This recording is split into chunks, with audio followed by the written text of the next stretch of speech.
Hola a todos, ¿cómo están? Mi nombre es Lesma, espero se encuentren muy bien. Yo como siempre muy contenta de poder estar un día más aquí con ustedes, muy agradecida de que me estén viendo donde quiera que se encuentren.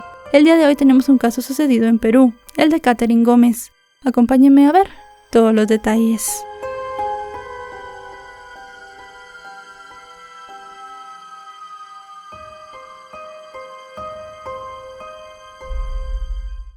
Sergio Tarache Parra nació el 18 de julio de 2001 en la ciudad de Valencia, capital del estado Carabobo en Venezuela. Creció con un profundo rencor contra su padre, cuyos datos no pudimos encontrar, ya que los abandonó tan pronto supo que la chica con quien salía en aquella época, Tatiana Tarache Parra, estaba embarazada. Ante el abandono, la mujer tuvo que sacar a su hijo adelante sola, pero al parecer la falta de una figura paterna hizo mella en el chico, quien siendo apenas un adolescente comenzó a meterse en problemas. Para el año 2018, con 17 años, manejaba más de 3 cuentas en redes sociales, en cuyos perfiles se autoproclamaba jefe de una banda llamada Los Mala Conducta, que pertenecía a los llamados colectivos, unas organizaciones conformadas por civiles armados y adoctrinados para la defensa del régimen venezolano. Entre sus publicaciones montaba información sobre temas relacionados con incendios y alardeaba sobre las peligrosas fiestas que hacía en su casa, en las que abundaban las drogas, el alcohol y las armas. Luego hizo el servicio militar en Venezuela para adquirir más conocimientos en el manejo de armamento. Su temperamento violento era conocido por todos. Sin embargo, enamoró a una jovencita que le creyó las promesas y con quien al parecer tuvo un hijo, pero ella terminó denunciándolo por agresiones físicas y psicológicas. Su mal comportamiento y los problemas con la ley lo llevaron a cruzar la frontera venezolana e irse a Colombia. En dicho país continuó con su cruzada de violencia, llegando a cometer otros delitos de los cuales no se consiguió mayor información. Al saber que Sergio no enderezaba su vida, para el año 2021, cuando él tenía 20 años, su madre decidió llevárselo con ella a Perú, para tratar de que se alejara de los problemas. En ese país el joven aprendió cerrajería y tuvo varios empleos relacionados con ese oficio, pero posteriormente consiguió un trabajo como jalador de carros en el paradero de los autobuses en el Callao, en el centro de Lima. El jalador es una persona que recluta clientes para el transporte a viva voz, en zonas próximas a establecimientos comerciales a cambio de una comisión. Fue en este tipo de empleo informal donde al parecer comenzó a relacionarse con mafias de transporte. Se desconoce el momento exacto en el cual conoció a una joven llamada Katherine Yolanda Gómez Macharé, quien recientemente había cumplido la mayoría de edad y se preparaba para postularse a la Escuela Naval del Perú. El sueño de la jovencita era graduarse como oficial de la Marina. Katherine fue la primogénita de la pareja conformada por José Gómez y Cintia Macharé, quienes se sentían orgullosos de ella, pues no solo era una joven estudiosa, sino además era una excelente hija y una buena hermana para los 2 hijos menores del matrimonio. La muchacha solía frecuentar el paradero del transporte colectivo, porque allí trabajaba su padre como conductor de vehículos, y fue precisamente en ese lugar donde coincidió con Sergio. La chica no le dijo nada sobre él a nadie de su familia, porque quería llevar las cosas con calma. Solo le comentó a una de sus amigas que había conocido a un chico que le llamaba la atención, pero le dijo que solamente se lo presentaría más adelante si llegaba a darse algo serio entre ellos. Al contrario de Katherine, que prefería manejarse con prudencia, Sergio se obsesionó desde el primer momento con ella y pronto comenzó a celarla con todos sus amigos. El sábado 18 de marzo de 2023 quedaron en verse en una calle aledaña a la Plaza 2 de Mayo, en el centro de Lima. La chica le comentó que iría a una fiesta con un grupo de compañeros, pero él se opuso rotundamente. Ante su actitud, Katherine decidió que lo mejor era que dejaran de verse, y así se lo hizo saber. Pero Sergio no estaba dispuesto a ceder tan fácilmente. Comenzaron a discutir y en medio de la pelea, él le quitó el celular a la chica, la sujetó por la cara con extremada fuerza y le gritó que la quemaría porque no lo respetaba y lo estaba engañando. Tras pronunciar esa terrible amenaza, se fue del lugar, mientras la joven se quedó sentada en un banco para sobreponerse del mal rato. A pesar de la agresividad mostrada por Sergio, ella pensaba que todo había terminado allí, pero estaba muy lejos de la realidad. Sergio ya tenía todo planeado. Fue hasta la estación de servicio cercana donde compró alrededor de 1 litro de gasolina, y minutos después regresó hasta donde estaba la joven, a quien le roció el combustible y le prendió fuego. Mientras las llamas consumían el cuerpo de Catherine y ella gritaba desesperada, Sergio aprovechó el caos que se generó de inmediato y la aglomeración en la gente del sitio para huir a toda velocidad. Los transeúntes no podían dar crédito a lo ocurrido. La joven envuelta en llamas clamaba por auxilio mientras caía al suelo. Un grupo que se acercó rápidamente para tratar de apagar el fuego con camisetas y otros implementos logró auxiliarla, pero no a tiempo para evitar que sufriera quemaduras en más de la mitad de su cuerpo. Aún consciente y en medio del dolor, reveló que había sido Sergio el autor del atentado en su contra, porque ella quiso terminar la relación y él no aceptó. Los cuerpos de rescate llegaron al lugar y trasladaron a la joven al hospital, donde poco después se hicieron presentes sus familiares tras ser notificados del hecho. Los médicos le informaron a la madre de la joven que su pronóstico era reservado, pues tenía más del 60% del cuerpo comprometido con quemaduras de segundo y tercer grado. Esa misma noche, luego de atacar a Catherine, Sergio fue hasta su residencia en Cárcamo, donde tomó algunas de sus pertenencias y se dispuso a huir del país. Mientras tanto, la policía comenzó a investigar el caso y a hablar con los testigos del hecho. Todos relataron a los oficiales lo dicho por la joven. 2 de los testigos eran presuntos amigos de Sergio y señalaron que minutos antes de que ocurriera el ataque, habían oído una discusión entre la pareja en la cual el sujeto, a quien apodaban Orejas, la había amenazado con quemarla porque según él lo estaba engañando.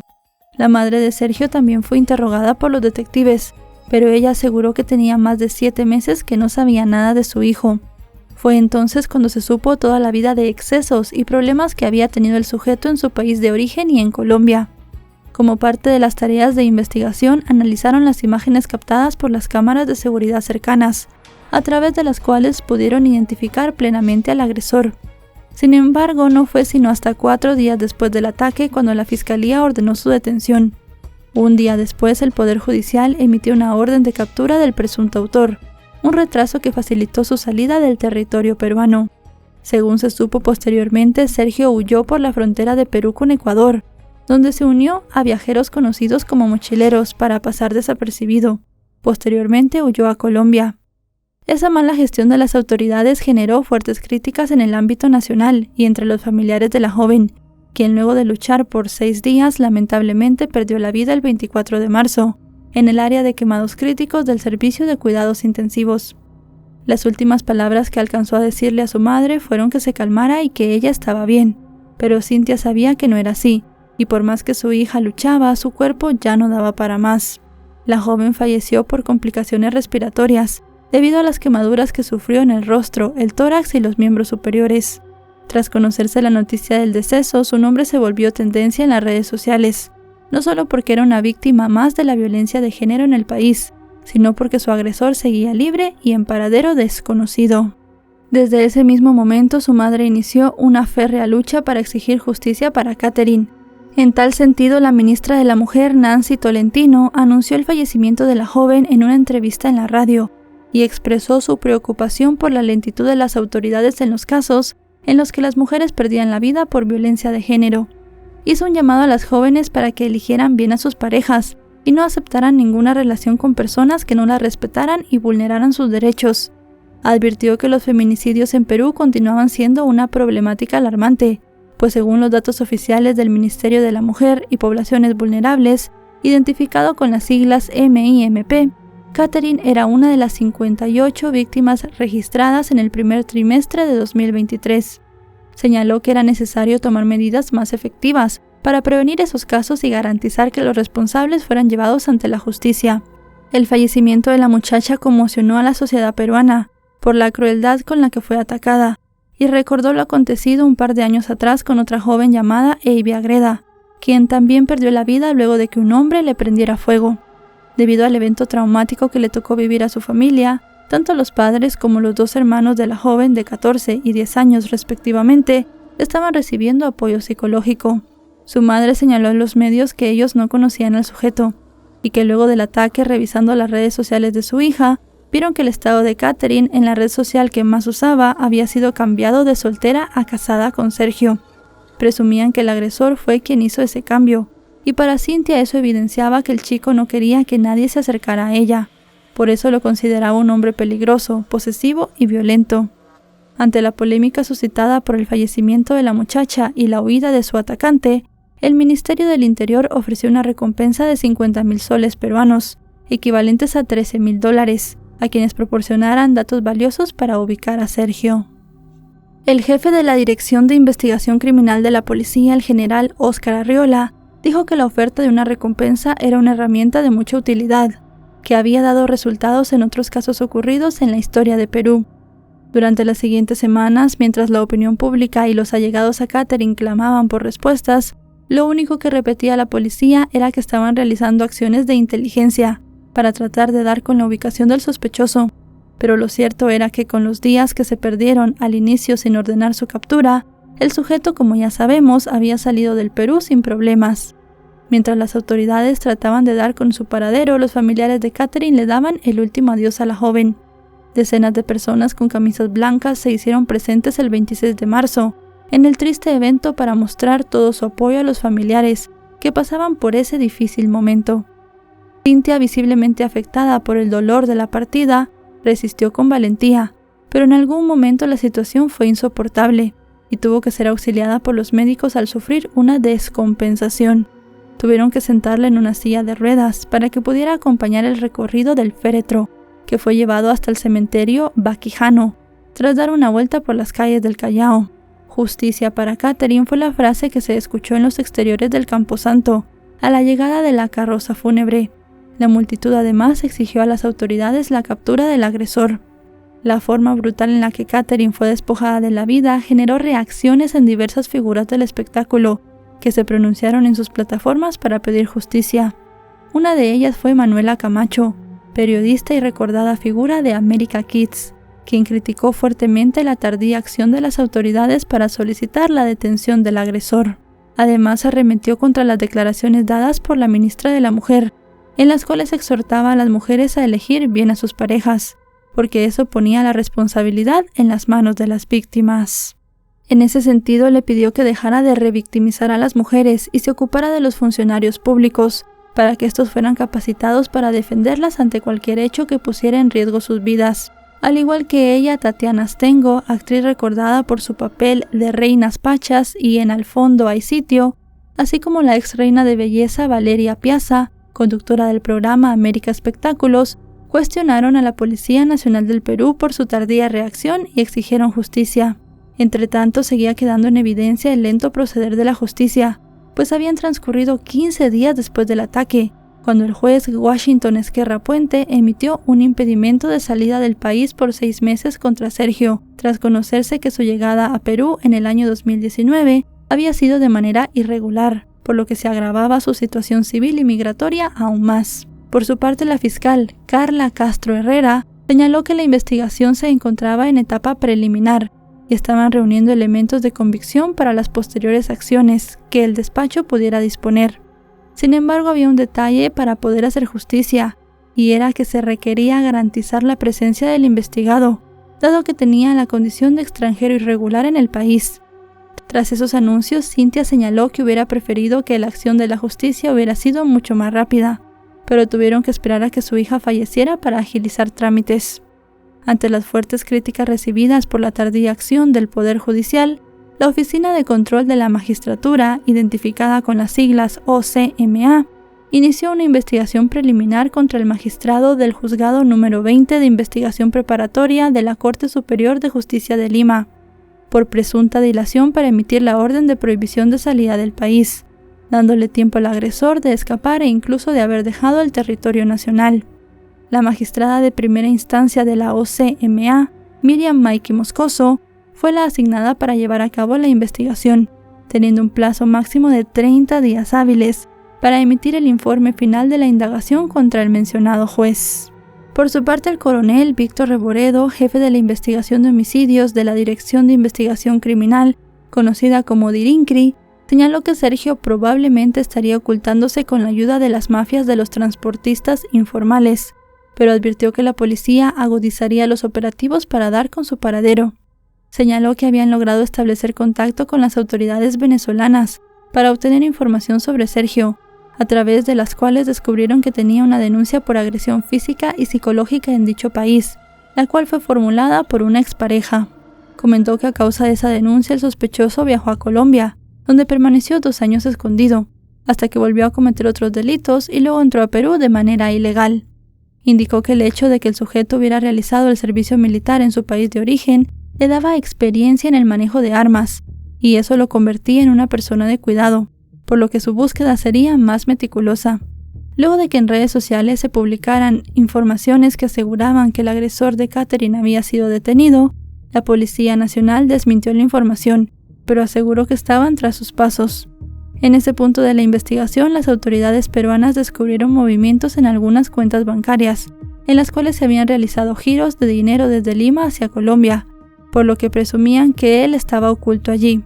Tras conocer esa información, la policía local se comunicó con las autoridades colombianas para que iniciaran el rastreo del sujeto. A partir de ese momento, Sergio se convirtió en uno de los delincuentes más buscados por el Ministerio del Interior y de la Interpol, organismo que emitió una alerta roja por su captura. Durante los días siguientes circularon muchos rumores sobre su supuesta detención, pero fue la noche del 11 de abril, tras permanecer 24 días prófugo, que la Policía Metropolitana de Colombia dio con su paradero en Bogotá, a unos 2.900 kilómetros de Lima. La detención quedó registrada en un video en el que se observaba al sujeto con una mirada desafiante y una ligera sonrisa. Lucía más delgado, con el cabello crecido y barba. Vestía una camiseta negra, bermudas y una chaqueta azul. El brigadier general Carlos Fernando Triana Beltrán, comandante de la Policía Metropolitana de Bogotá, al dar a conocer los detalles a los medios de cómo fue la detención de Sergio, informó que fue ubicado en Barrios Unidos, una zona muy peligrosa, gracias a un trabajo especializado del modelo de vigilancia por cuadrante, que permite tener control de pequeños segmentos de la población. En uno de esos cuadrantes de seguridad, un ciudadano les informó que había escuchado decir a un sujeto con acento venezolano que había cometido un homicidio en Perú. El testigo aportó detalles valiosos, pues les comentó que el caso circulaba en redes sociales con las fotografías y las características físicas y morfológicas del sujeto. Con esa información, las autoridades fueron a verificarlo. El comandante policial precisó que cuando lo abordaron, Sergio no suministró su identidad verdadera y dijo llamarse José Gabriel Viña Solano. Incluso presentó una cédula emitida en Venezuela e indicó que era bachiller y que estaba en la capital colombiana trabajando como reciclador de chatarra. Sin embargo, los oficiales se percataron de que tenía un tatuaje de un rosario en el brazo y la mano derecha, y otro con la inscripción Lourdes en el pecho, iguales a los del sujeto más buscado en los últimos días. No obstante, su identidad fue confirmada luego de que Migraciones Perú enviara a las autoridades colombianas las huellas dactilares para su homologación. Al verificarlas en el sistema, apareció que tenía una notificación roja de Interpol por un delito contra la vida, emitido por la Corte Superior de Justicia de Lima. Tras confirmar su identidad, fue llevado a la Oficina de Asuntos Internacionales y puesto a la orden de la Fiscalía General de la Nación para coordinar con las autoridades peruanas su expulsión del país. Otro detalle que reveló el brigadier general fue que Sergio tenía intenciones de huir hacia su país natal. Para ese momento las autoridades no habían podido establecer cuándo ni dónde le proporcionaron el documento con la identidad falsa, ni tampoco por qué punto de la frontera peruana salió hacia Colombia. Lo que sí quedó demostrado fue que tuvo el apoyo de mafias para fugarse con un nombre falso, el cual pertenecía a una persona fallecida. En tal sentido, el ministro del Interior de Perú, Vicente Romero Fernández, reveló que gracias a un exhaustivo trabajo de investigación técnica policial, se logró la aprehensión de Sergio en Bogotá. Tras conocerse la noticia de su detención, la familia de la víctima se mostró aliviada. En tal sentido, la madre de Catherine señaló a los medios que por fin se haría justicia y que intentarían que el agresor fuese condenado a cadena perpetua. Cintia advirtió que a partir de ese momento comenzaba una nueva lucha y exigió que fuera trasladado a Perú lo más pronto posible, para que pagara por todo el daño que le hizo a su hija, quitándole la vida de una manera terriblemente dolorosa e injusta.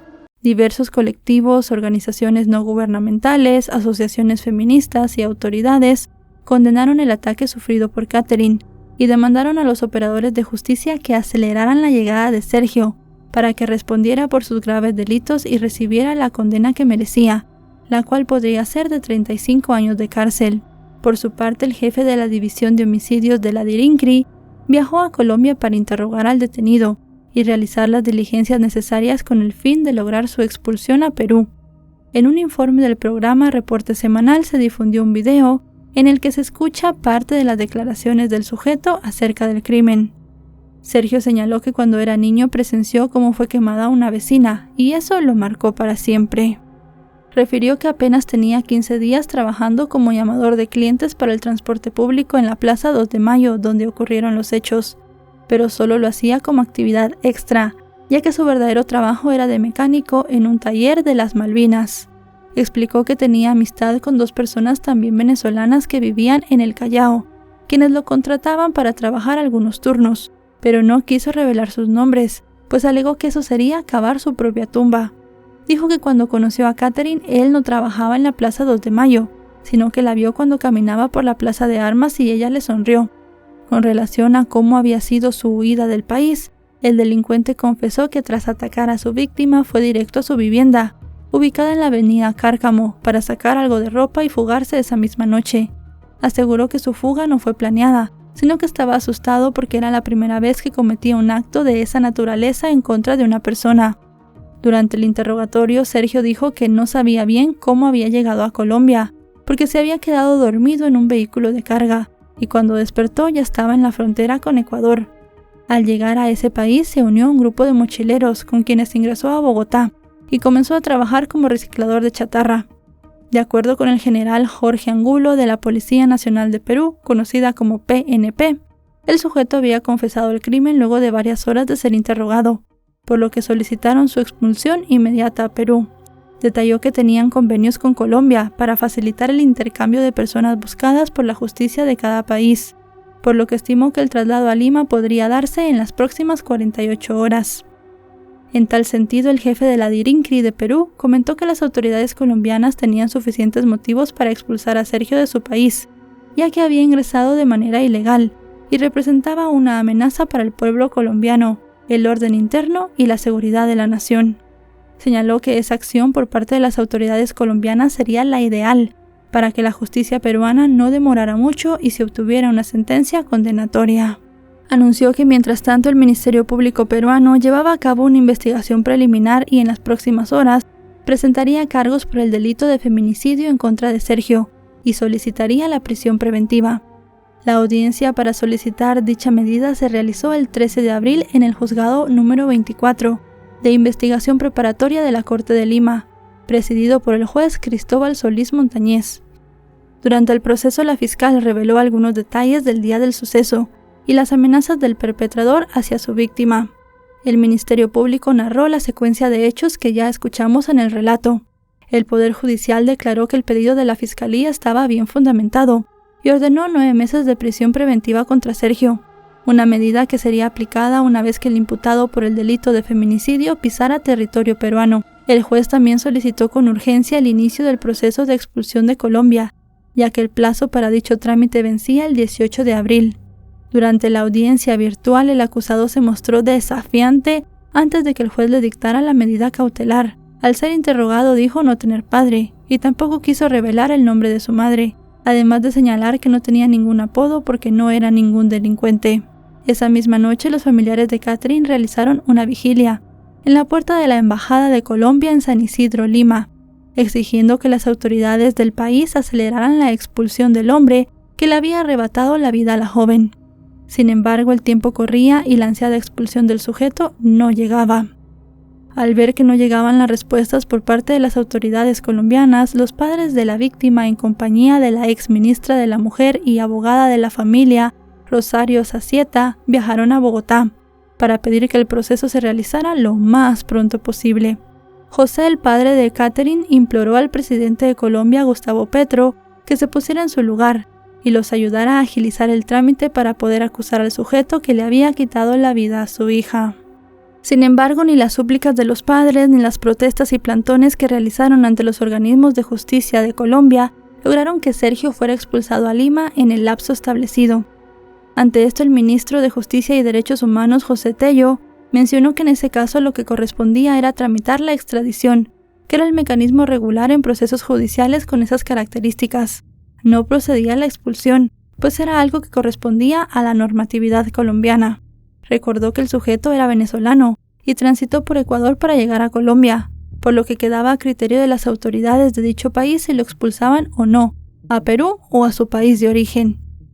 Para evitar la deportación del sujeto a Venezuela, la Embajada de Perú emitió un comunicado en el cual solicitó a sus pares colombianos la detención preventiva de Sergio con fines de extradición, por considerar que era la vía que brindaba mayores seguridades y garantías para una efectiva administración de justicia. Por su parte, la Cancillería colombiana emitió un pronunciamiento en el cual informó que en virtud de la solicitud presentada por las autoridades de Perú y en tanto se realizaban los procedimientos legales, Sergio permanecería privado de su libertad en una institución penitenciaria de Colombia. Garantizó que se adoptarían las medidas necesarias para acelerar el proceso, que podría llegar a demorar un mínimo de 6 meses. Según explicó el abogado penalista Claudio Cajina, luego de que el gobierno de Colombia adoptara el mecanismo de la prisión preventiva con fines de extradición, la Fiscalía peruana debía presentar un cuaderno de extradición en un plazo máximo de 60 días. En dicho cuaderno debían recopilar todas las pruebas del delito cometido por el imputado.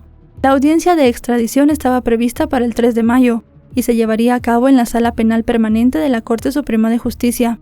Sin embargo, fue suspendida porque ninguna de las partes procesales solicitó realizar el informe oral para sustentar el pedido de extradición del acusado de feminicidio.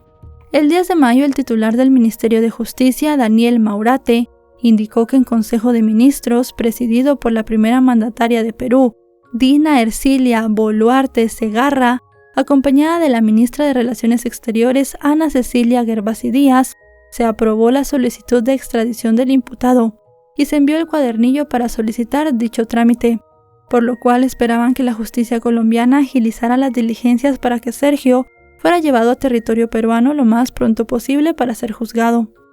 Aunque los padres de Catherine se sentían algo intranquilos por las demoras para que Sergio pagara por lo que hizo, tenían fe de que tarde o temprano se haría justicia. Al respecto, la abogada de la familia aseguró que era posible que para el mes de agosto la justicia de Colombia aprobara la extradición. Sin embargo, hasta mediados de ese mes, pese a que ya se había cumplido el plazo de los 3 meses de prisión preventiva, aún no se había realizado la extradición de Sergio Tarache, quien quedó en un limbo jurídico, que hoy por hoy lo tiene recluido en el pabellón de extraditables de La Picota, una cárcel de máxima seguridad en Bogotá, a la espera de su destino por haberle quitado la vida a Catherine Gómez, que se convirtió en noticia internacional e implicó a 3 naciones. Y bueno, chicos y chicas, hasta aquí el video de hoy. Un caso que en su momento llamó mucho la atención de los medios en toda Latinoamérica, no solamente en los países implicados. Un caso que generó mucha angustia cuando se estaba buscando a Sergio y al final de cuentas un caso que sigue provocando esos mismos sentimientos en la familia de la víctima y en las personas que lo han seguido, porque hasta el día de hoy no se sabe qué va a pasar con Sergio, no se sabe si será llevado a Perú para ser juzgado, si en algún momento será liberado en Colombia, si volverá a su país. Realmente pues es algo que tiene muy apenadas a todas las personas que han seguido el caso. No se sabe bien qué va a suceder, esperemos que suceda lo que tiene que pasar y es que este hombre sea llevado a Perú para ser juzgado por su crimen. Por ahora sí que está recluido en una cárcel, pero al final no sabemos qué pasará. Si este video les ha parecido informativo, recuerden dejarle un me gusta, recuerden suscribirse si no lo están, actualizo 3 o 4 veces por semana y si están suscritos les llegará una notificación cada vez que yo suba un video. También me pueden seguir en mis otras redes sociales, aparezco como LesmaVR, tengo Facebook, Twitter, Instagram y TikTok y ahí también subo contenido de este mismo tipo casi todos los días. Ahora sí, no me queda nada más que decirles que nos vemos hasta otro caso. Adiós.